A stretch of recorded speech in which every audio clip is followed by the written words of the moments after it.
Welcome to the Family Exchange. I'm Millie Sweeney, and I am with Fredla and also an InTAC specialist with InTAC. Normally you see Lori here, Lori Sarar, but she is on vacation this week, and so I'm taking her place. Welcome to this session, which is going to be about humanizing parent peer support work in schools. We've got a wonderful presenter here today that is going to introduce herself here in just a second. The next slide, please. Quick disclaimer that this presentation was prepared for InTAC under our cooperative agreement with SAMHSA, and that this may have copyrighted information in it, but it is an open source for you to use the information that we share. And it also doesn't reflect necessarily the official views of nor an endorsement by SAMHSA or the US. Next. If for some reason we have any kind of security issue, we get spammed or anything like that, the session's going to immediately end, and we're not going to start back with the same link. You'll get an email that has further instructions. Just quickly, I wanted to go through the InTAC overview. This is our goal, that all children, youth, young adults, and families with emotional and behavioral health needs can access evidence-based treatment and recovery services in a well-coordinated system of care. And we have a lot of partners in InTAC, and you can see them all here. We all work in partnership, bringing our expertise and those of the families and youth that we work with to the table in everything that we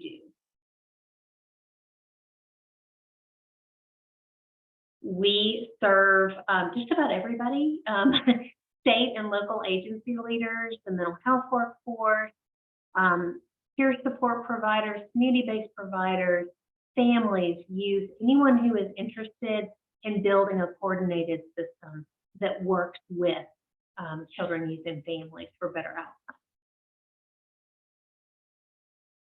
We provide services in a number of different ways, from written materials to ongoing communities of practice. We do individual consultation. We have customized coaching, and we have training academies.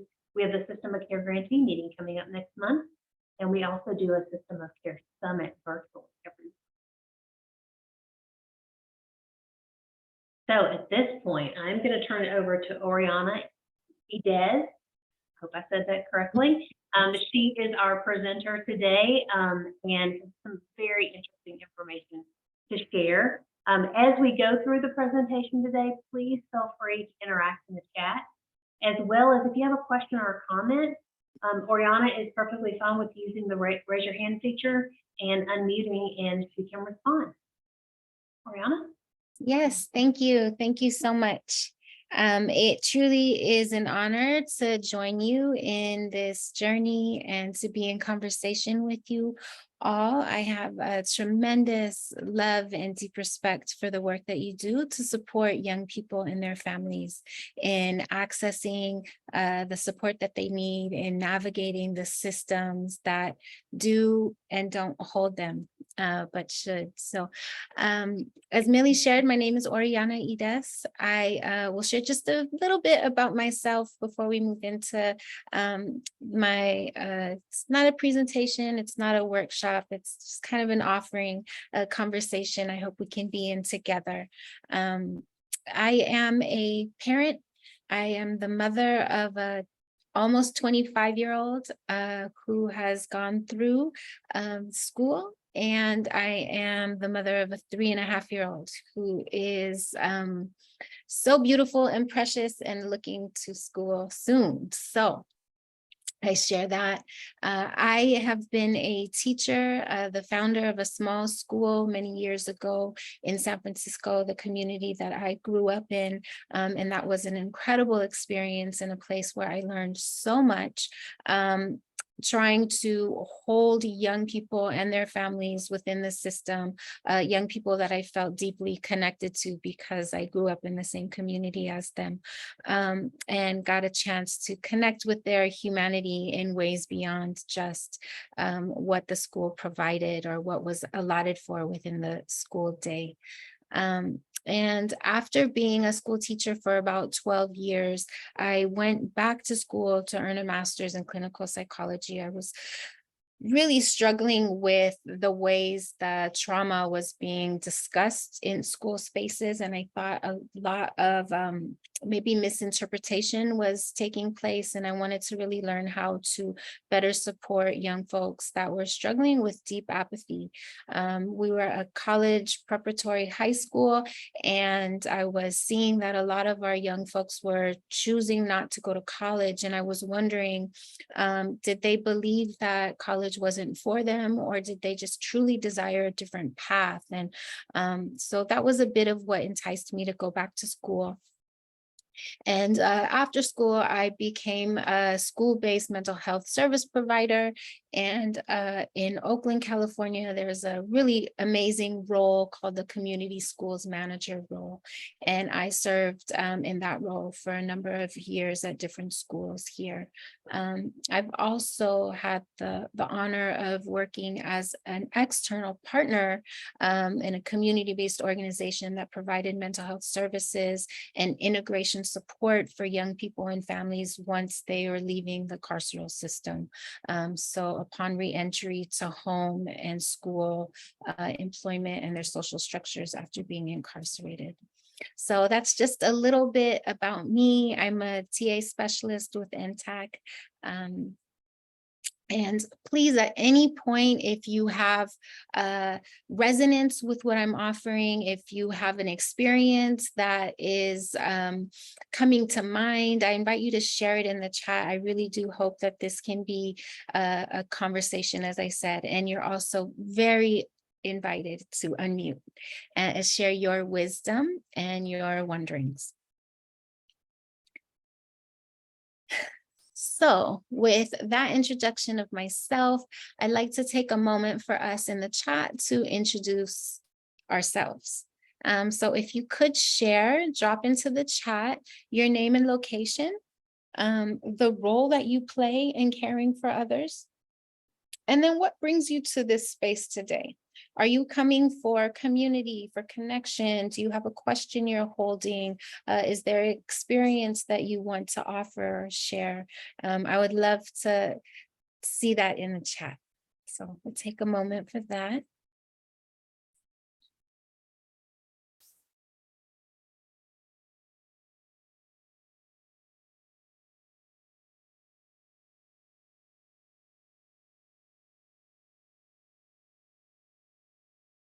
Beautiful. I'm here to learn about how to engage natural supports in the planning process. Thank you for sharing that. Wraparound program supervisor, family systems manager.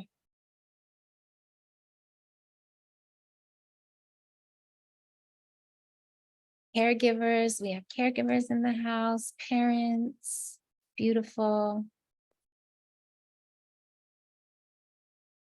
Peer support and connections, lovely.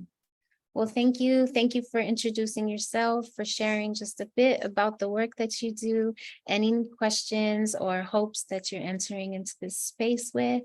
I'm reading over this now. It's beautiful and moving to see. I invite you to just get to know the community that we're sitting in right now and take a stroll through the chat to see who you're joined with.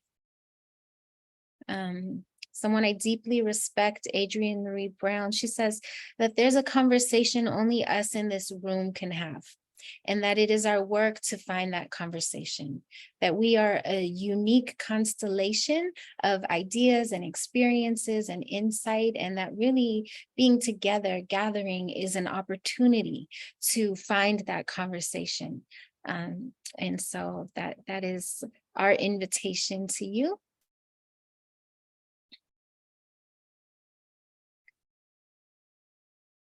Okay.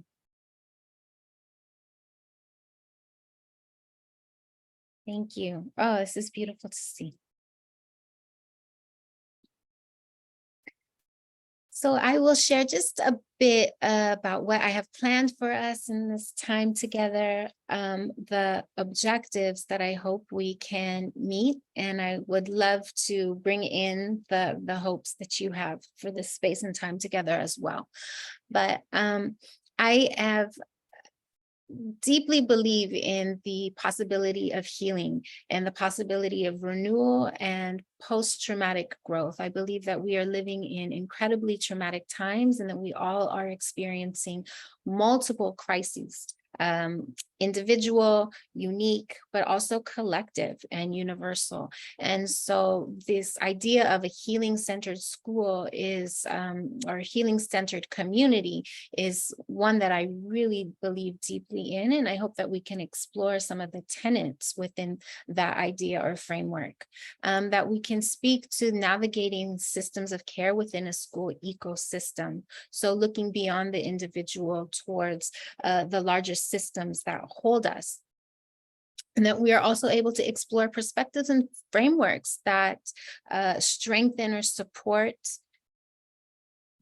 interrelationship of family, school, and community, as well as uplifting some strategies that encourage respectful, reciprocal relationship that are empowering to families as they receive support and services.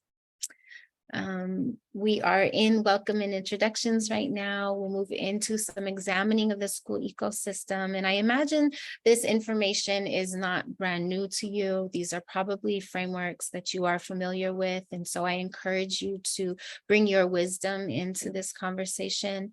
I'm going to present an idea or a possibility of moving from sites of trauma to sites of healing, and what those particular sites can look and feel like.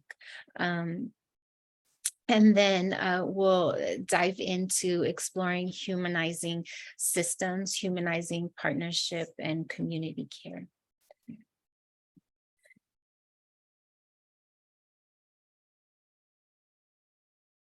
To me, in my experience, it's quite a bit.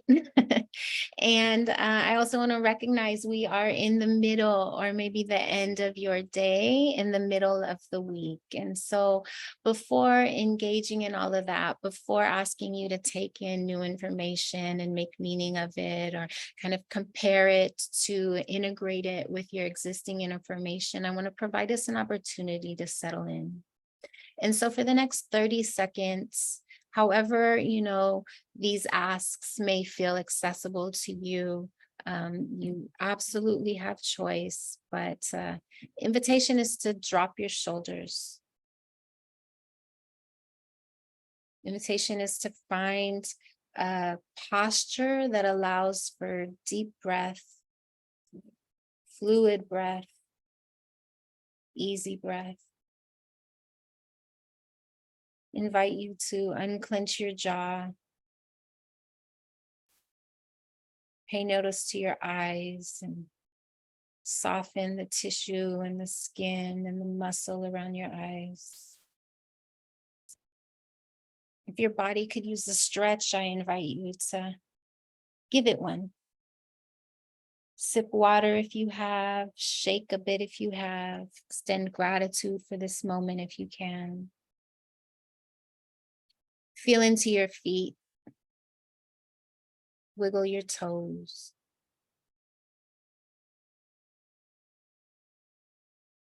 As we breathe in together from a posture that is comfortable, that allows for easeful breath, as our shoulders are dropped, as our jaw is unclenched, I invite you to extend the gratitude towards yourself for the incredible work you do day in and day out. In acknowledging that your wellness, your groundedness is absolutely integral to the quality of work you're able to do. And as well as you are, is the wellness that you can encourage and support in another.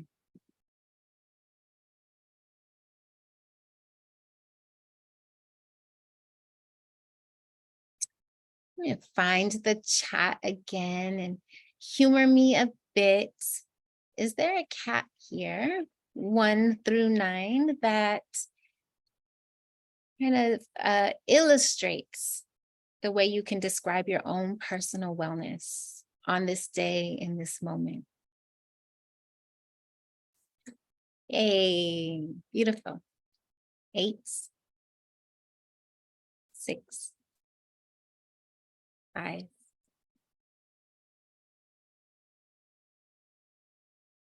1,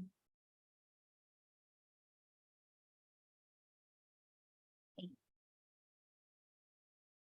3.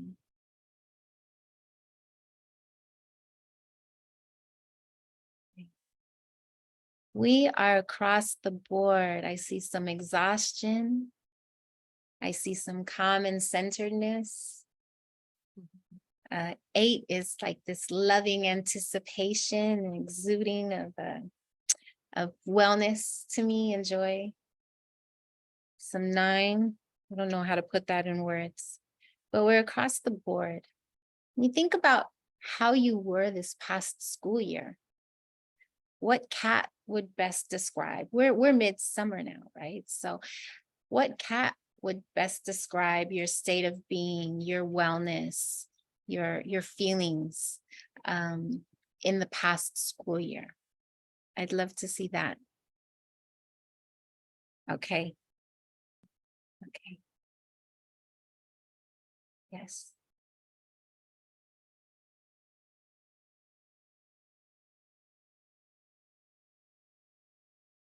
2s, 4s. Okay. 9s. 7. Oh, yeah. Okay. Thank you for slowing down with me a bit to notice your own state of being in this moment, midsummer, and over the past school year. And maybe the similarities or differences between now and October or March, and all that exists within the school year.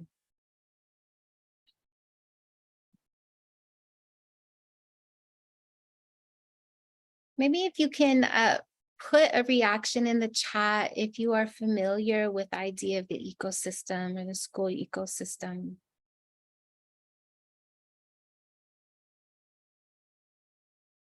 I first learned about the school ecosystem and the ecological model in public health. And I think it is a beautiful way to look at wellness. And traditionally, when we looked at wellness in the medical field and even in education, we went straight to what was wrong. And oftentimes we go straight to the individual or the student or the family. And we don't have the skill or the strategy or the space and time to widen our gaze beyond the individual. We're living in a society that is very individualistic, that is very, in many regards, problem-oriented, and that can often fail to see the fuller, larger picture. And so, to me, the ecological model provides a paradigm shift that allows us to look at what is hurting and what is healing our young people and their families in this present moment, in the future, and looking back towards the past. So an ecosystem is a living organism. It is in constant growth and evolution. It is fluid. And it is also made of things that are more static, that are non-living within our environments. And it is the interaction between both. A school is like an ecosystem because of the interactions between non-living and living components. So social interactions are forever changing, evolving, and in response to one another. It's understanding the social components that exist within a community, within a young person's life, within their family dynamics, and then also structurally. And all contribute to the health and the well-being or the disease and the the absence of wellness in a young person's life. And so here is a visual of the ecosystem and the understanding that our healing and our wellness is relational.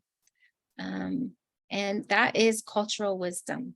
That is something that many of our communities know and have known for generations. So the invitation here is to look at the young people and the families that you support and where they are situated, not just as individuals, though individual worldview and our interpersonal makings are incredibly important and again symbiotic, but also the relationships that the young people have, their community and their environment, their school community, their home, their neighborhoods, the state and the country. And so when thinking about that, it's the policies and the climate that our young people are navigating and living within. And all of that contributes to their sense of self, to their ability to be well, to what they see as possible for themselves and their future. And I think those things are incredibly important to consider when we are trying to move behavior or when we are trying to support someone in accessing wellness.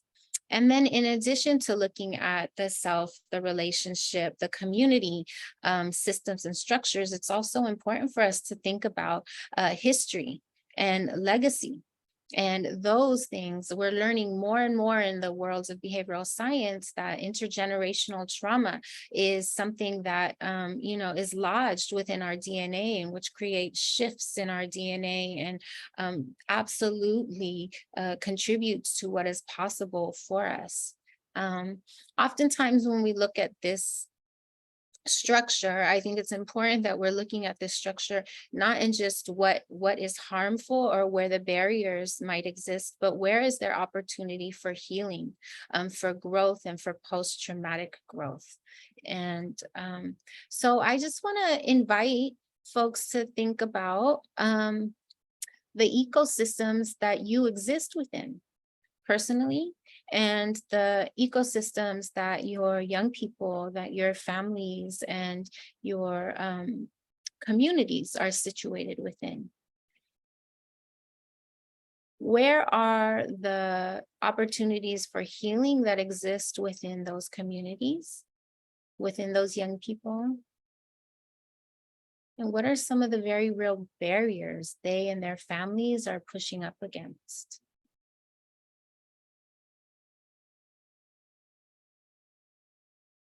Any thoughts or feelings that come to mind as you lay eyes on this this model or this idea?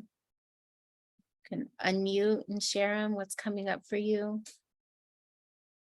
Find the chat and share a few words there.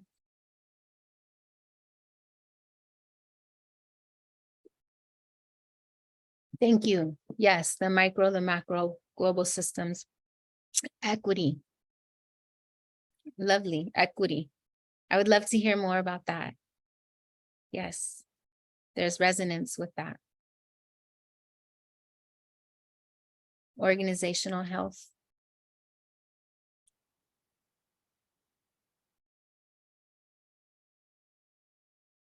I'm in a lot of spaces, and I trust that you are as well, that speak to this idea of self-care. And there's a lot of responsibility placed on the individual or on families to be well or to access self-care measures. But there are a lot of systemic and structural barriers to that. And many of our organizations are not in places where they're actually holding some of that responsibility with individuals. I don't know if folks have seen that, where your organizations are not creating the systems or the avenues for care, but have that expectation of self-care.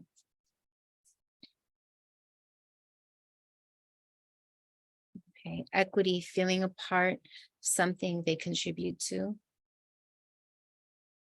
Yes.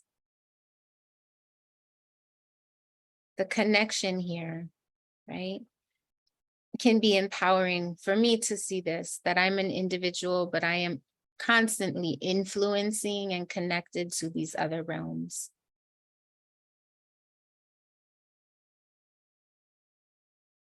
Mm. We are support givers, are a part of their support network.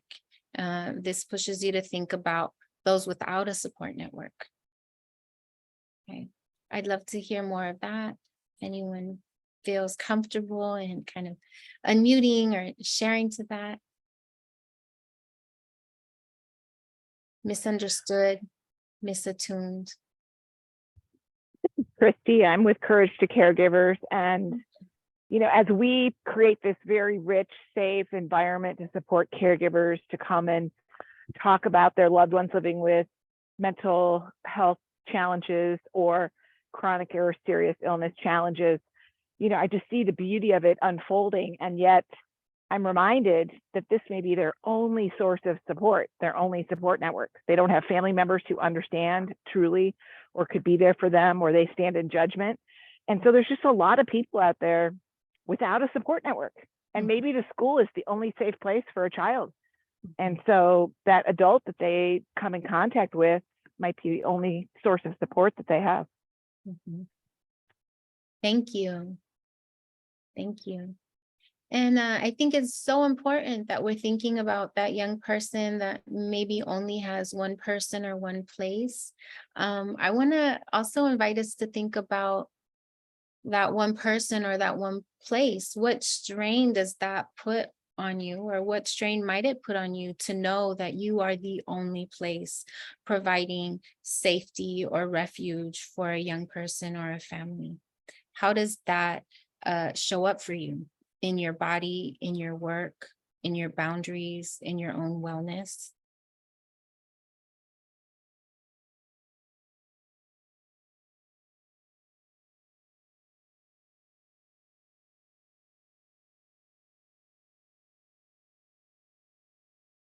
I heard an interview this morning with nurses in Texas that are going on strike for a day.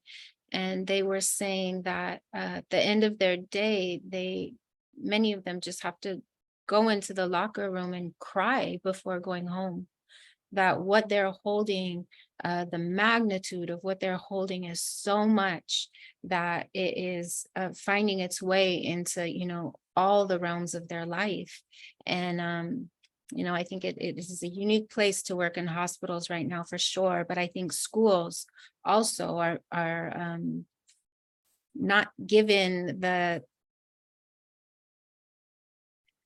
schools are really asked to solve many of our social problems without the skill, the resources, the time, the pace, the information to do so. Like, what a heavy task that a school is asked to complete. And much of our society, if we're not in schools, doesn't really know that, right? All that is being asked of the people in those spaces. And so I know from my experience, it was quite heavy. Yes.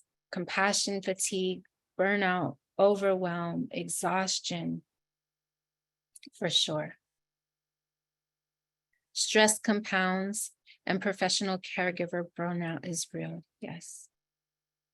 Anxiety inducing, for sure. Yes.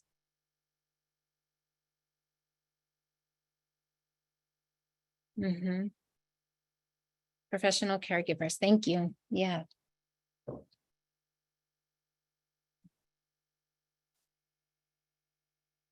So for I think a really important part of humanizing our school space, and that is what this offering really is centered in, this idea of humanization, is connecting with our own lived experience. And so you are working with young people and families and people in systems that are coming to you quite often in a time of need. in a time of great vulnerability.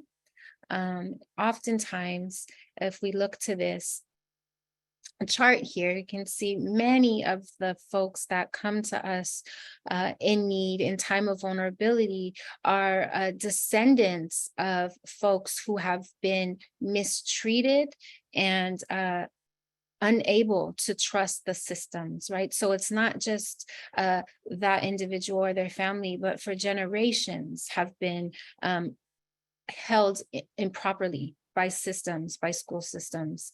And so I think it's incredibly important that we drop into our own experience in asking for help.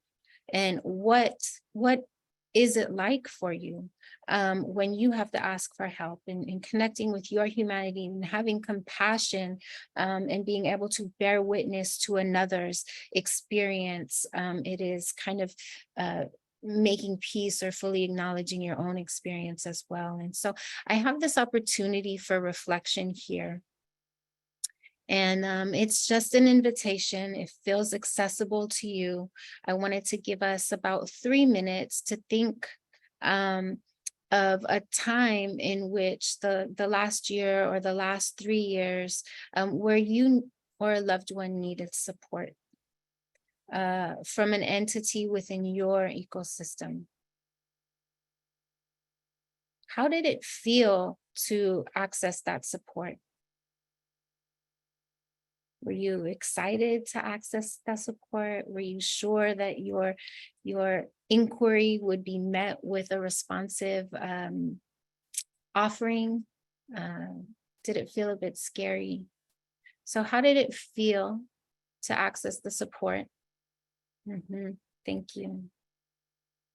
In what realms of the ecosystem did you experience barrier in your access of support? And then were there factors in your journey of accessing support where you felt comfort and ease? And which realm did those lie within? So maybe take just a few minutes. If you have paper in front of you, you can jot it down. You can use the chat as a place to kind of process it, or you can just think it to yourself.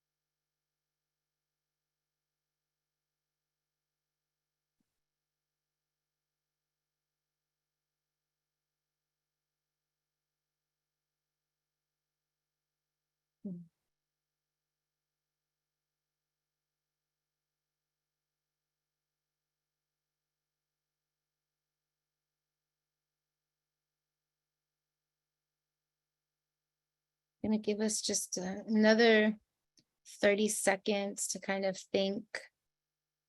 At the end of the 30 seconds, the invitation is to unmute and to share or to share in the chat.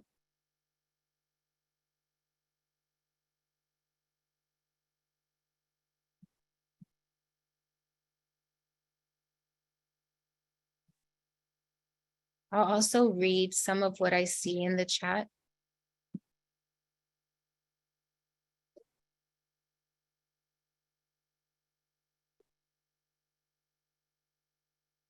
Anybody feeling open enough to share a bit about what's coming up for you in response to the model and to the questions that I'm posing here?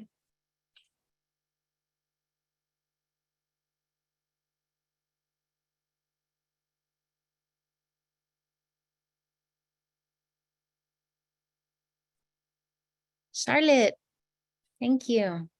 You're welcome. Just over the past 3 years, early on into the pandemic, my son was really struggling with just all of the isolation and not having that structured routine of being in school, and became rather depressed. And I was concerned about potential suicidal thoughts, and was reaching out for help, and kept getting no's from many people because he has autism. And so they didn't work with children with autism that were having mental health crises. And then when I found agencies that could and would work with him, there was a long waiting list. We waited for 9 months. I really thought that we were at a tipping point where we were going to end up with a hospitalization. And I was so grateful when I reached out to the 2 places that he was on a waiting list. I reached out, sent an email and said, this is what's happening. We need help now. And I actually got a call and was able to get him in to see a counselor within a week. And it just brought home again what so many families and people that were struggling and continue to struggle deal with in trying to manage mental health crises on their own, and especially in such isolation. However, I was so relieved when somebody actually responded with a phone call to hear what my concerns were. Thank you, Charlotte. Thank you for sharing that here. And when you typed it into the chat, a bit of it, I was thinking about just that anticipation and the fear of not getting the response that we need before we even embark can be tremendous. And then to be met with so many closed doors and so many places that, just either don't have the capacity or it's not their area of expertise, but have that need. It's just tremendous to hold, and your ability to be so persistent in getting your son what he needs is absolutely commendable, and makes me think to what someone shared earlier is the folks that don't have that person that is continuing to make the phone calls and knock on that door. And so thank you. You're welcome. Love to hear from Linda and then Rhonda.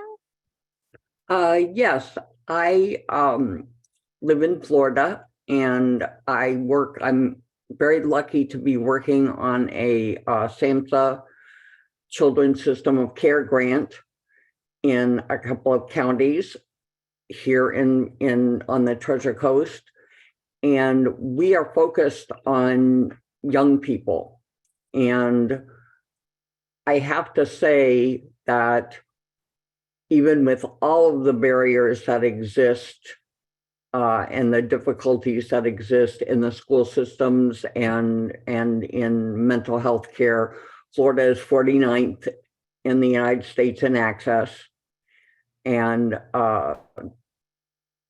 diversity, equity, and inclusion has become, a bad thing to even say out loud. And the young people are just remarkable. And it is an absolute joy to work with them. And they are setting up their own mental health groups in schools, even though the schools would prefer that they not do that. They are starting their own 501c3 programs and have changed college majors from something in the more technical areas to mental health and neuroscience.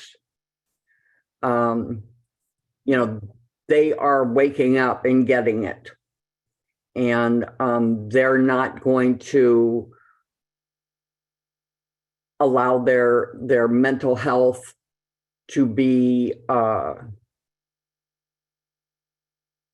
to be ignored or stigmatized. And there's just a lot of my work, the hope comes from the young people that I'm seeing that are saying this is not how it should be. And so, you know, there is a change afoot. Yeah. That I can say for sure. And I'm very happy about that. Thank you for sharing that, Linda. That gave me chills to hear the incredible work and the bravery and the commitment of young folks. And then to have adults that will do what they can to remove the barriers and support them in stepping into spaces of leadership. And I just think about the next generation, each generation becoming more clear and more committed and braver in meeting our full human needs. Rhonda. Hi, good afternoon. Mm. I was trying to get the attention of the individual who was speaking about their child with autism and mental health issues, if they lived in California. If that's a question, I can have them address. Yeah. I don't know who that person was, though.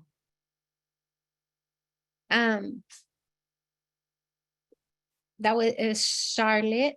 Charlotte, do you live in California? No, I'm sorry. I forgot to take my raised hand down.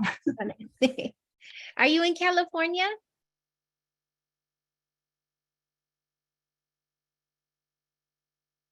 I'm not.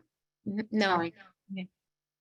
Okay, thank you, because that's one of the issues I'm running against here in California with my grandchild. The dual diagnosis, but most of them with the dual are usually mental health and substance, and autism and mental health is not being addressed as quickly as I think it should be. And so the list is long for services in that area. So I was hoping she was somewhere that I could get some information from. But thank Yeah. you. Well, I mean, Rhonda, let's pose that to anybody here in this space, right? Because Charlotte spoke to her experience. She's somewhere different. But if anyone is in this space right now, there's 59 of us. So if anyone's in this space right now that has experience in navigating the systems and dual diagnosis in California, if you're willing to drop your information into the chat, or if you're willing to just message Rhonda in the chat and share your contacts so that you could be of ally and support to her, that would be beautiful. I'm in Los Angeles. Okay.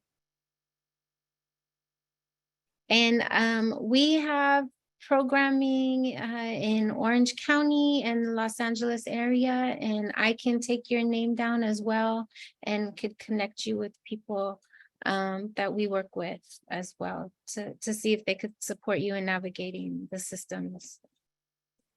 Thank you. I appreciate it. Thank you for being here. Oh, lovely. We got people in the chat right now. Check out the chat, all right?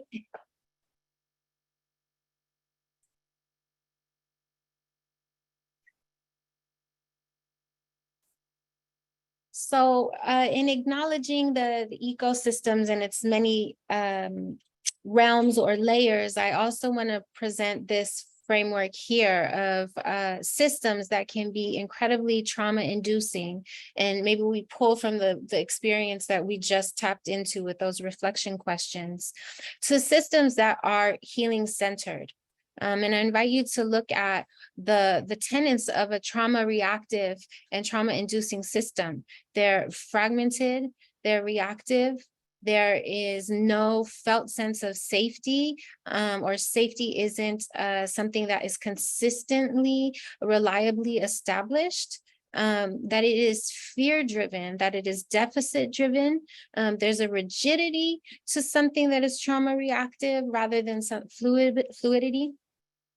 And then there's this disconnection from feeling, disconnection from our wholeness and from the other, that has trauma-inducing impact. It just repeats itself and it reverberates in that way. And many of our systems are operating in this fashion. Despite intention, despite pockets of folks trying to do something different, the system is operating often from and creates reverberations from district levels to school sites that are fracturing and that cause us to just continue to cycle in this way. There's been tremendous work over the last 15 years to become trauma informed, and that's really powerful. That's really powerful. We've begun to ask, not what's wrong with you, but what has happened to you. And I think that's a really important shift. That's recognizing that you are one realm within your ecosystem and that things are happening, especially to young people. All young people within our society have a limited voice, limited power, and are marginalized in many regards. And then we add layers of identity onto that, and it becomes even more exasperated. Right. And so being trauma informed is beginning to look at that. And then here comes this really juicy, beautiful part is this idea of being healing organized, moving the fragmentation, the reaction, the sense of urgency to something more cohesive, something more intentional and grounded. And so that's really integrating our services and our supports, but also integrating our experiences, the lived reality of the truths of what we are enduring with our policies, right? Making sure that they are aligned and that they're talking to one another and responsive of one another. Healing organized is reflective, it's collaborative, it's ensuring that everyone has a voice and a place at the table, right? In a lot of prison abolition work, there's this idea of not about us without us. Right. And that is something that healing centered work also really espouses to.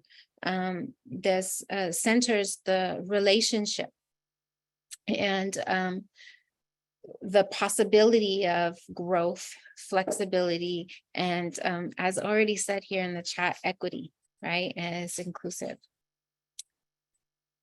When you think about the systems that you're navigating, that you're working in, and you think about the school sites that you're at, or the medical sites or the organizations that you're within, where would you categorize them? Would you categorize them as trauma reactive, or would you categorize them somewhere between trauma informed and healing organized?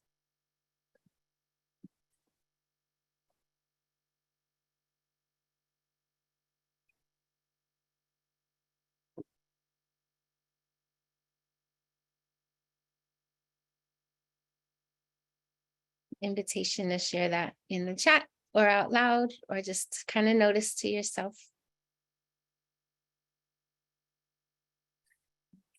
So, yeah, absolutely. So the question was, jumping ahead here.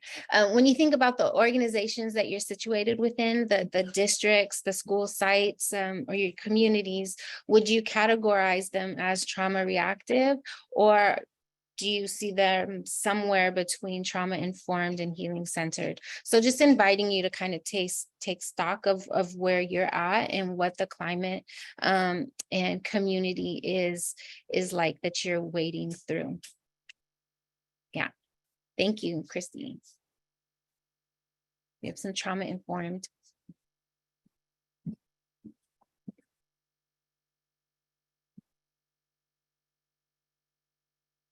Okay, so that echoed. Right, thank you. It depends on the system, organization. They each hold their own space on the spectrum, and we try to share resources through the network to build everyone's capacity to be trauma informed and trauma reducing. Thank you. Trauma informed, reactive for the most part. Okay, so there's a spectrum.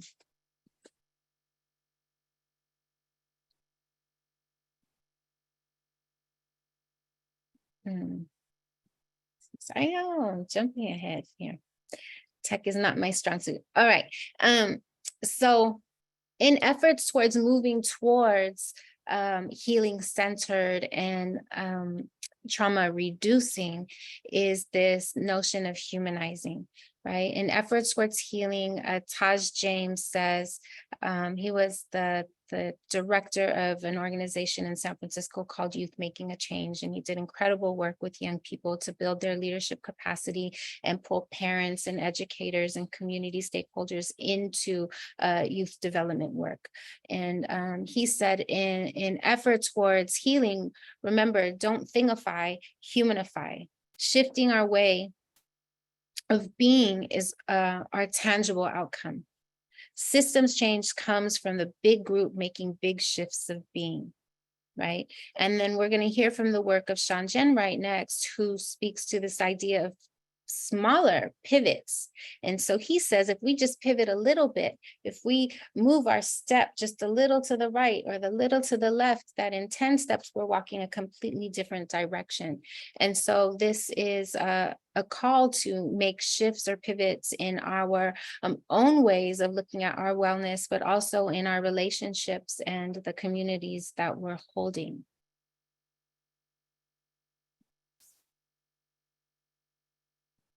And so Sean Jen Wright is a professor here at San Francisco State University. He's a longtime executive director of an organization called Leadership Excellence that created incredible programming for young people and their entire communities. And he has a book now called The Four Pivots. And in the pivot, he's really speaking to the beauty and potential of healing-centered engagement. And he says ways to shift from, many of us identified that we're working within trauma-informed spaces, right? So he's saying to just make small pivots from trauma-informed, which is still individualistic, which is still internalized, and which is still pathologizing, to healing-centered, which is collective, it's environmental, it's acknowledging the entire ecosystem. And it's from a place of possibility, of visioning, of dreaming beyond what is currently existing in this moment. As Tricia Hershey says, it's activating our radical imagination to build new spaces, to stitch new garments for our community.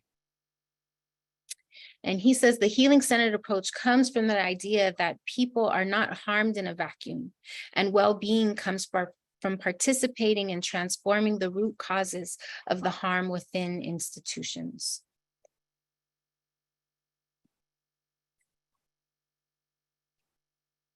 So in kind of going a little deeper to this idea of healing-centered, is expanding on Sean Jen Wright's work, describes healing-centered engagement as holistic, and a holistic approach to trauma.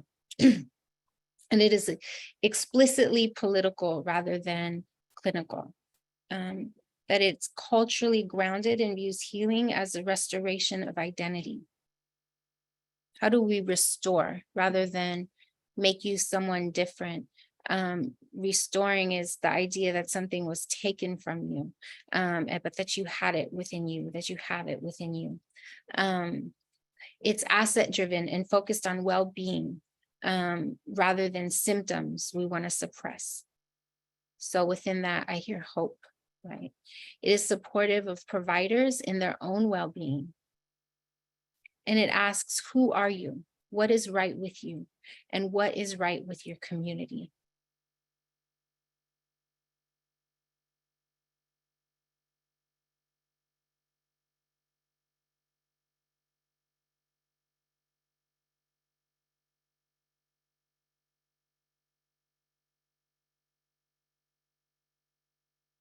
So I want to provide us an opportunity to, before I say this, there's going to be two choices, okay? So some of us love being in small group conversation, and some of us just are not in the place for it. And I want to honor wherever you're at in this moment. So I want to say that before you any anxiety comes up for you about being in a small group. There will be an invitation that you will receive on the Zooms here to join a small group. If you want to join the small group and be in conversation regarding these questions here and this framework, just accept it and you'll be in a small group with a few other people. If you don't feel like you're in the space for that right now, if you rather just stay in the larger group and talk to us or me, or if you want to just kind of be quiet for a moment and think on this, that is also an option.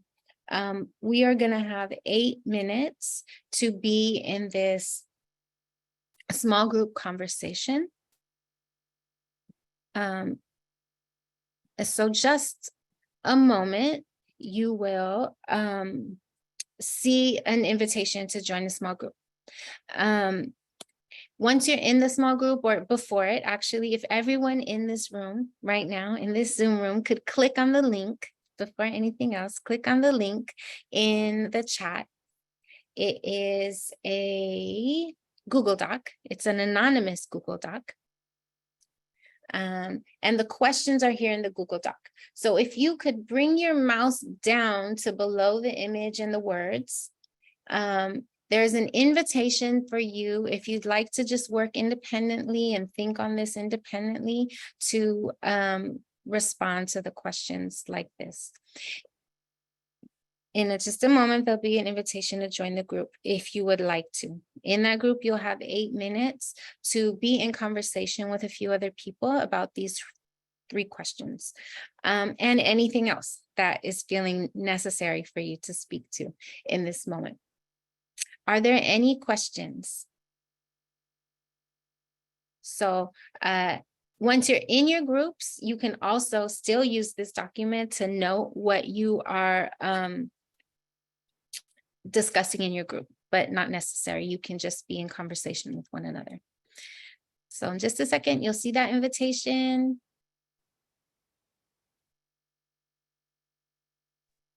Thank you so much for joining us. And I understand if you have to jump off. Are we ready to open those groups up? We're ready. Yep. And just a quick note as well, if for any reason you need to leave the group, you have that option from within the group as well. You can come back to the main space and we can move you to another group if you like as well. All right, I'm going to open up those rooms right now. Thank you, Ida.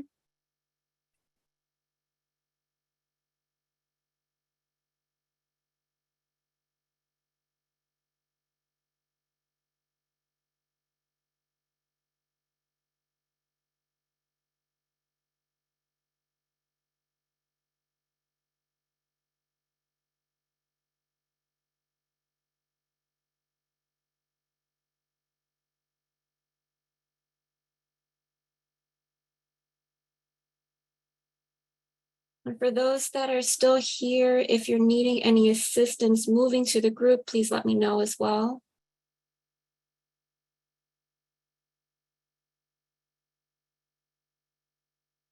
Noriana, you said about 8 minutes, so that'll put us at about 1:07.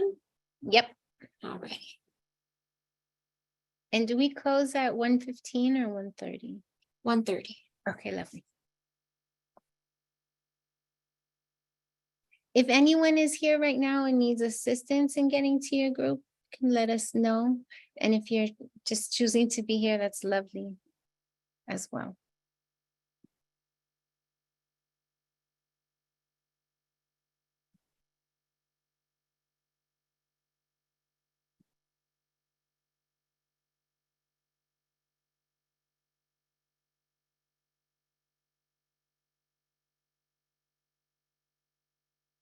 Okay. I might pop into a room. I see a room that has cameras off and mics off. Alrighty. Okay. Do you need any help with getting in there? Nope. I think I'm okay. Alrighty, have fun. Okay. Everyone's all right in this room? And you doing all right? Yeah. Okay, lovely.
You're muted, Oriana.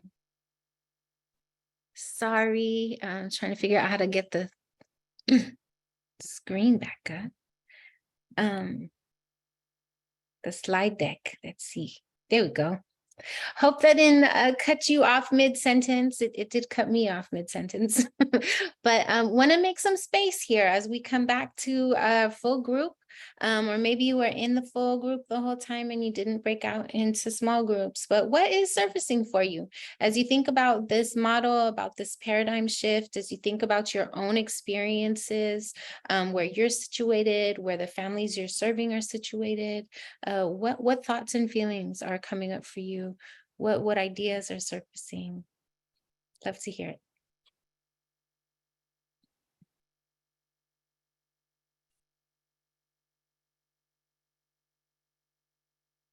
You can unmute, you can raise your hand, you can just unmute.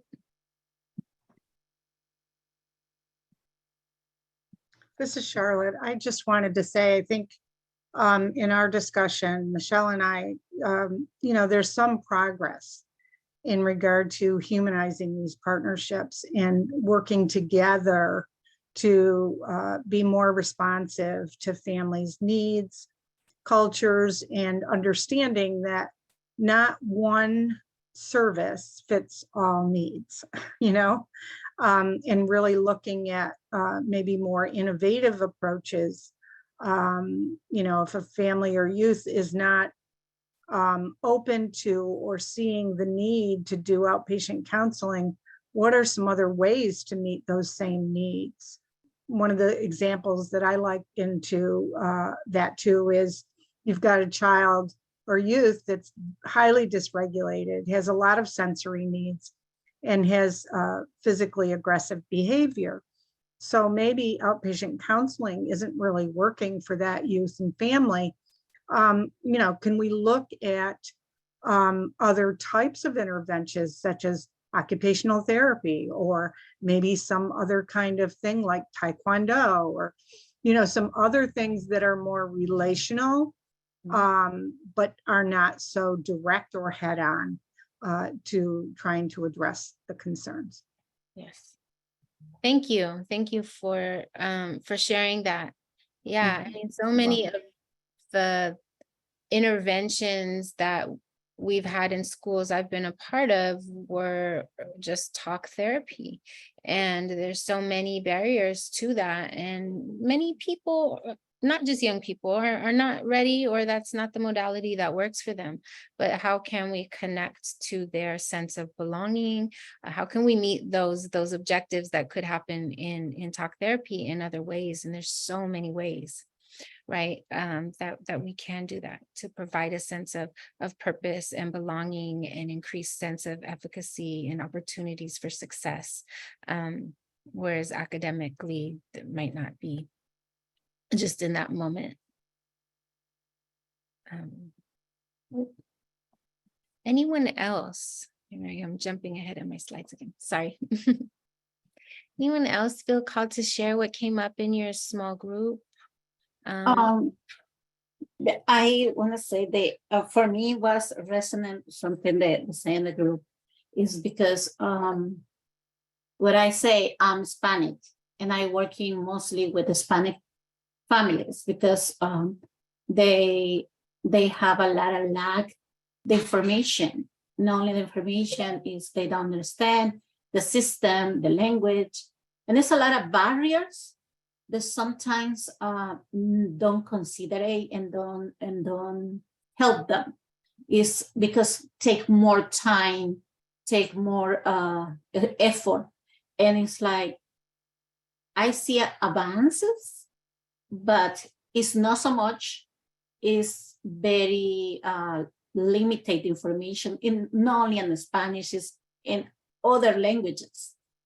Is a lot of lack information, and I think that's one thing they need. They're working more, and if they consider it, like I know these people don't speak English, and maybe I can take resource for them in his language for they understand what's going on, what is their rights, what is the process, and how can make it this one, and they feel more comfortable, confident, and feel that you take care about it, that you consider it part of.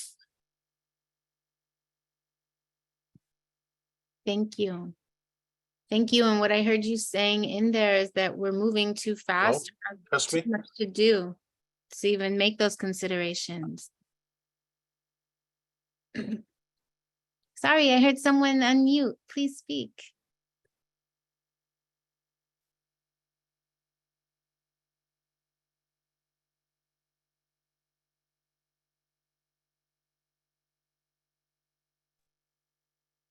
There's also information shared in the chat. Stephanie said, so true, being able to get dual services, not just silo services. And Beverly shared using small steps to understanding the need for and applying self-care tools. Yes, thank you. Either Stephanie or Beverly, would either of you like to say a little more to that, or does that spark resonance with anyone else? Yes, I do not mind at all. I Beautiful. will use myself as an example. I work with children, families, and adult individuals who have IDD, autism, cognitive disability. And one of the challenges is when it comes time to look outside of that scope, it can be a very hard challenge for families to get those dual services. So being a parent myself of an adult, I have a young man who has autism, IDD, and schizoaffective mental health. I totally get that. So that's something that really, I would really like to see us as a state progressing. I think we are making some progression. We're starting to cross over. I've always said I couldn't wait to the day that behavioral health and IDD got married. I know people didn't understand it at the time, but when you're on different sides of the fence, you need this service over here and it's on this side of the fence, and you need this service on here and it's on the other side, and these two fences don't talk together. So that's what I mean as a parent. So I understand that when families are dealing with that, as a parent advocate, but that's something that I think we got to work better at. There's not a one size fit all. There is no cookie cutting for the individual. Each person is an individual and the needs are different. So yes, that's kind of what I mean when I say that. Thank you. And not to put you on the spot, but where are the glimmers of hope that you're starting to see, or the union? And do you have? We're starting more to work more as a whole entity, not in our own little side pockets. And this is BH and BH stays over here, and this is IDD and IDD stays over here. So that's where the glimmer of hope, we're starting to come together more to collaborate and see that this person's need is just not one-sided. Mm-hmm. And one other question, do you feel like there's systems and structures that support the coming together, or is it based on someone in the position having the capacity to reach out and make that conversation happen? Are the systems supporting? I would like to say, I think that's kind of growing more with the systems and supports. It's not where I would like to see it. I think we're still at a place where we have to depend on individuals who have that information, who's able to take us to those doors, who know how to advocate for individuals. But I think we're getting there, but we're not quite there of having those systems and supports in place, of getting that knowledge, that wisdom. I heard someone earlier say they work with Hispanic families. And that is one of my challenges, because so many, I find that our Hispanic families, they're not given or lack that information. So I believe, when it comes to that barrier of English is not your first language, we may have to work a little harder because we've got some barriers there. So I think we're getting there, but we're not fully there of kind of having this unity, where the information is not hidden, or I've got to go and peel back these layers. The family has their challenge just alone trying to take care of the individual. My motto is they should not have to do my job and their job too. Thank you. Thank you. And I hear you saying that the pivots are being made though, right? We got still leaps and bounds of big steps to make. Accessibility based on like language being one huge one, but that there are small shifts and pivots being made in the right direction. Thank you for sharing. Deeply appreciate that. In the chat, we have intersectionality will always impact other areas. So we will all need to be mindful of the impact so we can be better at what we do in efforts to help and do no more harm. Yes. Yes. Thank you. Thank you. So there's space and time for maybe one or two more comments surfacing in the full group, what came up in your small groups or what you're sitting with. After hearing your community here share wisdom and things happening in their respective workspaces.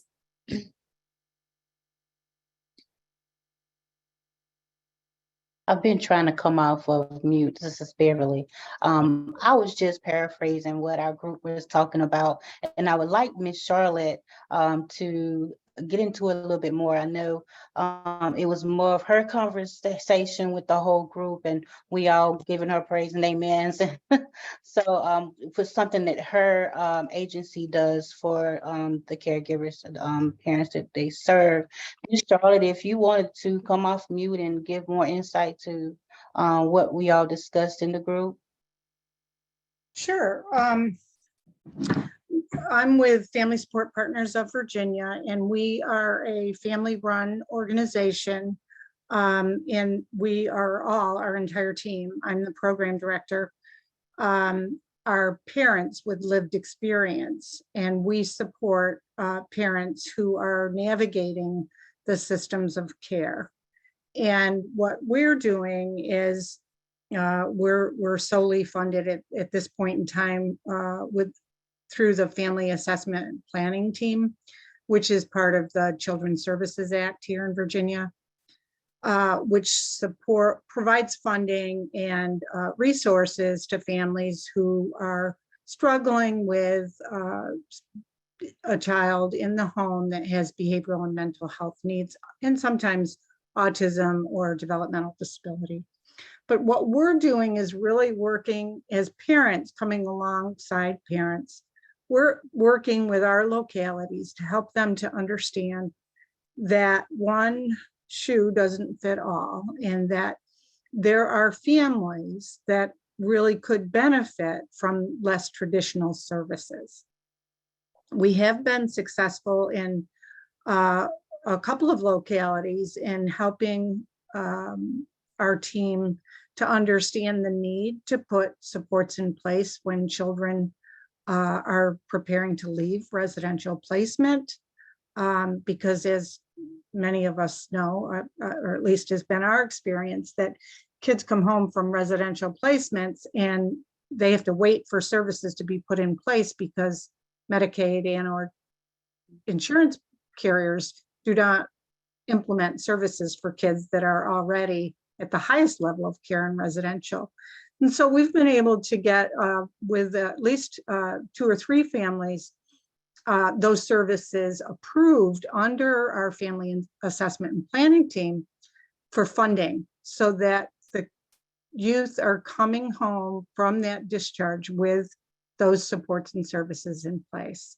We're doing the same thing when we're having conversations about considering less traditional modalities for support, such as with the, occupational therapy to address sensory dysregulation or trauma even. We have some wonderful occupational therapists in Greater Richmond area here in Virginia that really specialize in working with youth who have trauma. And so we've had some success there, but we have a long way to go.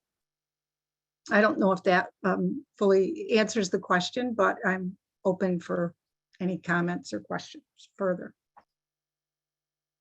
Thank you, Charlotte. You're welcome.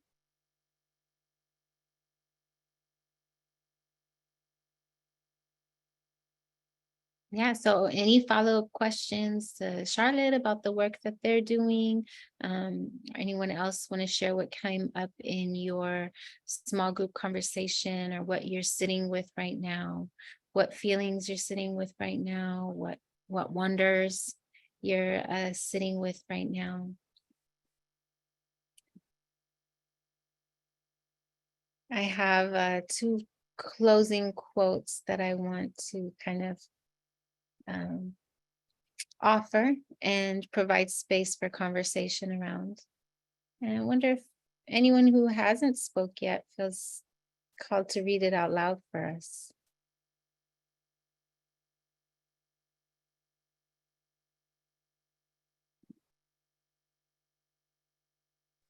I can read it if you need somebody. Beautiful. Thank you. Many times when we help, we do not really serve. Serving is also different from fixing. Seeing yourself as a fixer may cause you to see brokenness everywhere, to sit in judgment of life itself. When we fix others, we may not see their hidden wholeness or trust the integrity of the life in them. Fixers trust their own experience. When we serve, we see the unborn wholeness in others. We collaborate with it and strengthen it. Others may then be able to see their wholeness for themselves for the first time. Thank you. You read that beautifully. This quote very much captures for me the energy and sentiment of Healing Centered, and it shares the distinction a bit between what is trauma informed and what is healing centered. And just want to invite folks to share in the chat any words from here that resonate with you, any words from this quote that stand out to you, that maybe your eyes keep coming back to, or that you hear reverberating in your mind. Fixer, yes.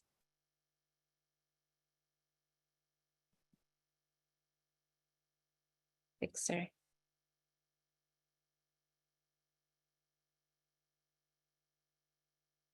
For me, it's brokenness everywhere. Strengthen, unborn wholeness, wholeness.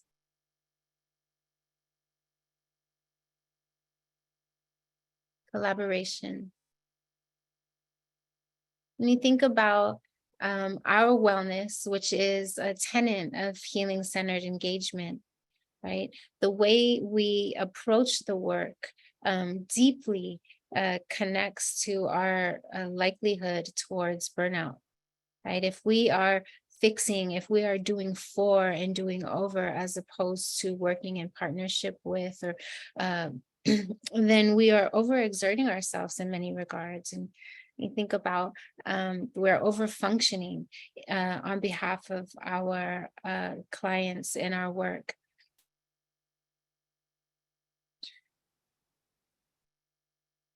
So helping, fixing, and serving represent three different ways of seeing life and approaching our work, right? When we help, we see life as weak. When we fix, we see life as broken. When we serve, we see life as whole.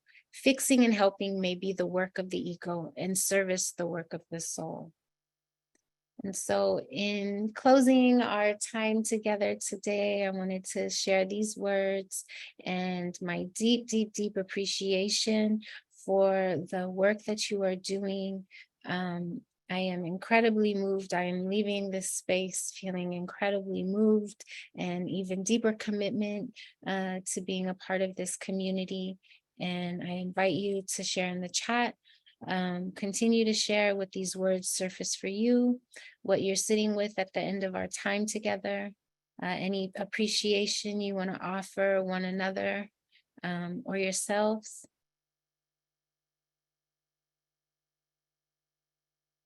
You might scare people as a fixer. I see that in the chat. Yes, because people don't want to be seen as broken or fixed often. You could potentially be taking their agency and their voice from them. So thank you so much for being in community with us and with one another. I'm gonna close us out here. I am going to thank us all for your attending. There is a survey link here that will be dropped into the chat. And all of our offering is of no cost, but your surveys really do help us in maintaining our programming and in making sure our programming is responsive to your needs. So please take a moment to fill out the survey, and I'll hand it back over to Millie. Thank you very much. Thank you, Oriana, and thank you for everyone for the great conversation as a full group and in the small groups. I hope everyone's walking away with something. And I noticed Charlotte said this is something that you needed today. So thank you for being here. Please fill out the survey. As Oriana said, it does give us information, particularly as we're going into planning for the next year and those offerings. We really want your feedback that will inform what we do next. I hope everyone has a wonderful day, and we will see you at the next